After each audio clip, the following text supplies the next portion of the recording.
Quite often a pilot light goes out on a water heating system because the thermocoupler for the pilot light is either dirty or full of soot.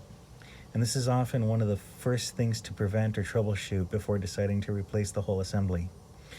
So the thermocoupler is on that side right next to the pilot light.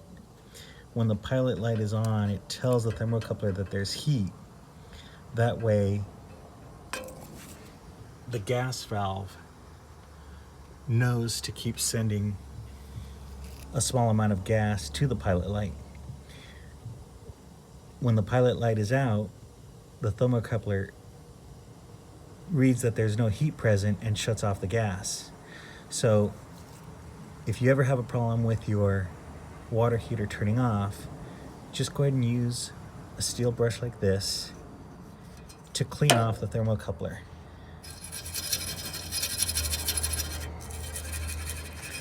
So you kind of get the point there.